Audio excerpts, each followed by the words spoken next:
Rasulullah melanjutkan perjalanan dalam keadaan puasa karena masih Ramadan ya di situ. Begitu pula pun semua orang hingga tiba di Al-Qadid. Jadi dalam keadaan puasa mereka tiba di Al-Qadid ya, mata air ya, nama daerah yang ada mata airnya, letaknya antara Usfan dan Al-Qadid. Di sanalah beliau berbuka bersama orang-orang atau sahabatnya. Setelah itu, perjalanan dilanjutkan hingga tiba di Mar Az-Zahran dan beliau memerintahkan pasukan untuk berhenti dan menyalakan api unggun. Yang menjaga pada malam itu adalah Umar bin Khattab. Setelah pasukan muslimin singgah di Mar Az-Zahran, Al-Abbas berputar-putar mencari kayu bakar atau menjumpai seseorang yang bisa memberi kabar kepada beberapa orang Quraisy agar mengatur keamanan sebelum beliau masuk Mekah. Dia berputar-putar sambil menunggang bagol milik beliau yang berwarna putih. Allah menjadikan orang-orang Quraisy tidak mendengar kabar ini. Seperti doanya Rasul tadi. Minta kabarnya masuk Mekah itu jangan diketahui oleh orang-orang Quraisy. Sekalipun orang-orang di sana pun bersikap waspada kalau terjadi sesuatu. Maka Abu Sofyan pun berputar-putar mencari informasi bersama Hakim bin Hizam dan Budail bin Zarqa. Al-Abbas berkata, "Demi Allah, ketika aku menunggang bagol beliau itulah aku mendengar suara Abu Sofyan dan Budail bin Zarqa yang sedang berbincang-bincang." Abu Sofyan berkata, "Sekalipun aku tidak pernah kulihat nyala api dan pasukan yang seperti ini." Budail menjawab, "Demi Allah, ini adalah Huzza'ah. Mereka telah dibakar api peperangan." Abu Sofyan berkata, "Huzza'ah lemah dan sedikit jumlahnya jika dibandingkan dengan nyala api dan pasukan sebesar ini." Abbas berkata, "Setelah aku yakin benar bahwa itu adalah suaranya, maka aku bertanya, apakah itu Abu Hanzalah? Rupanya dia juga mengenali suaraku. Dia bertanya, apakah itu Abu Fadl? Benar, jawabku. Ada apa dengan dirimu demi ayah dan ibuku sebagai jaminanmu? Aku menjawab, itu Rasulullah Sallallahu Alaihi Wasallam di tengah orang-orang. Demi Allah, amat buruklah orang-orang Quraisy. Apa salahnya jika aku menjadi ayah dan ibuku sebagai jaminanmu?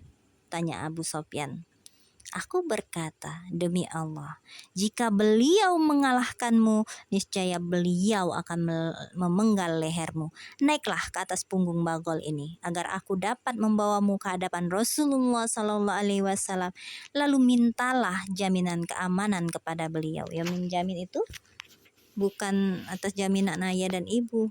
Maka Abu Sofyan naik di belakangku, sedangkan kedua temannya kembali ke tempat semula. Setiap aku lewat di dekat nyala api orang-orang muslim, mereka mengajukan pertanyaan, "Siapa itu?" Setelah tahu bagol Rasulullah yang kunaiki dan aku yang berada di atas punggungnya, mereka berkata, "Rupanya paman Rasulullah yang sedang menunggang bagol beliau."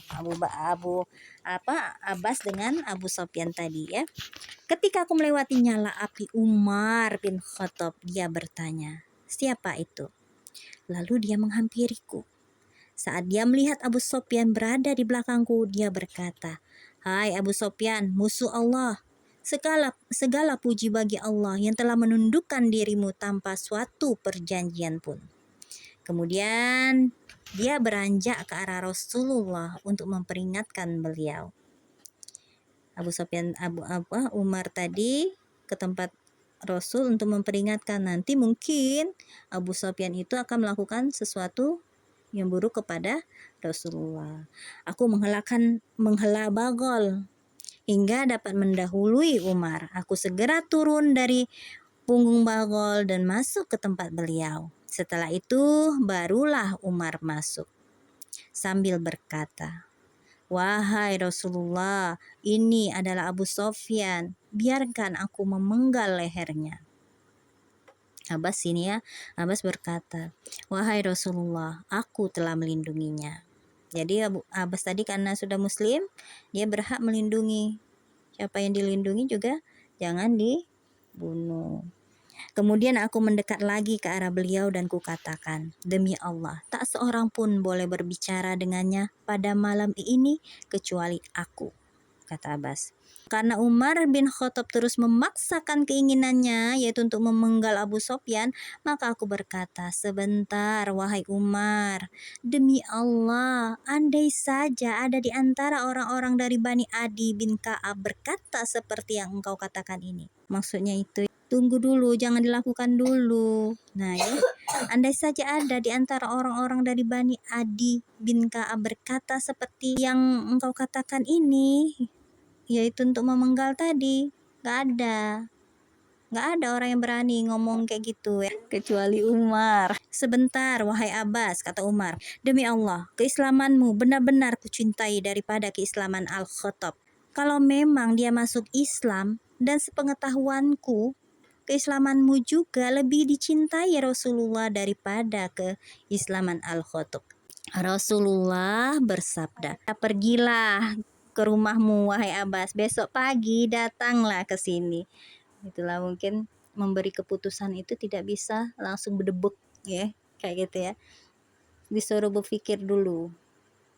Pikirlah dulu, kalau sudah tenang pikiran, sudah istirahat kan, sudah mulai tenang. Dia ini ngomongin untuk melindungi Abu Sofyan, karena tahu kan bahwa pasukan Rasulullah sebesar itu tidak akan mungkin orang Quraisy bisa mengalahkan pasukan Muslim. Maka Abu Sofyan tadi minta perlindungan kepada Abbas tadi, kayak gitu. Dia kan minta jaminan ayah dan ibunya. Abbas tadi ngomong, yang bisa menjamin itu yaitu Rasulullah, katanya kayak gitu. Maka ayo ikutlah, kayak gitu ya. Orang dulu kan beda Mbak dengan sekarang. Jadi disuruh pulang Abbas. Berpikirlah dulu kayak gitu ya.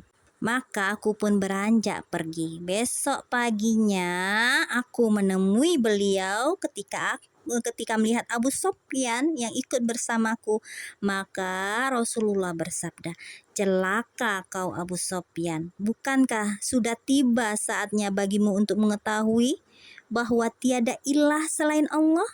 Abu Sofyan berkata, "Demi ayah dan ibuku sebagai jaminanmu, engkau sungguh orang yang murah hati, mulia, dan selalu menjaga hubungan kekeluargaan.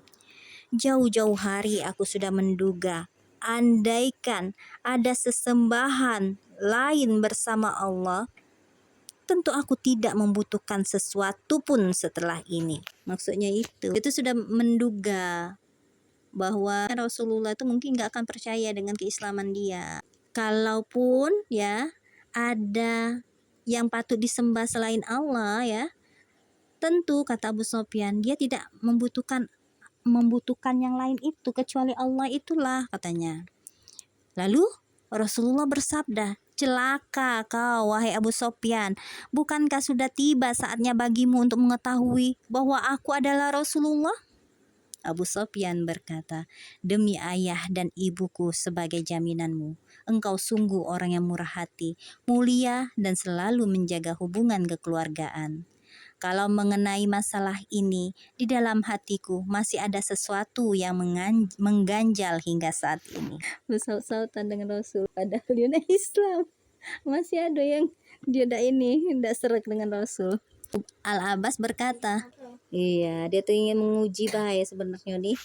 Abbas berkata, "Celaka kau," kata Abbas. "Masuklah Islam, bersaksilah bahwa tiada ilah selain Allah dan bahwa Muhammad adalah Rasulullah sebelum beliau memenggal lehermu," kata Abbas. Kau di sinilah semalam bebas tak dipenggal oleh Umar, itu sudah syukur. Masuklah Islam, bersaksilah bahwa tiada ilah selain Allah, Muhammad itu Rasulullah sebelum beliau memenggal lehermu, katanya. Maka setelah itu Abu Sofyan masuk Islam dan memberikan kesaksian secara benar. Dia baru mengucap dengan benarnya. Abbas berkata kepada Rasulullah, "Wahai Rasulullah, Abu Sofyan adalah orang yang suka membanggakan diri, maka berilah dia sesuatu." Beliau bersabda, "Benar." Barang siapa yang memasuki rumah Abu Sofyan, maka keamanan dirinya terjamin. Siapa yang memasuki Masjidil Haram, maka keamanan dirinya terjamin. Itulah satu pemberian dari Rasulullah ketika Abu Sofyan masuk Islam. Walaupun bukan harta atau jaminan keselamatan itu sangat penting.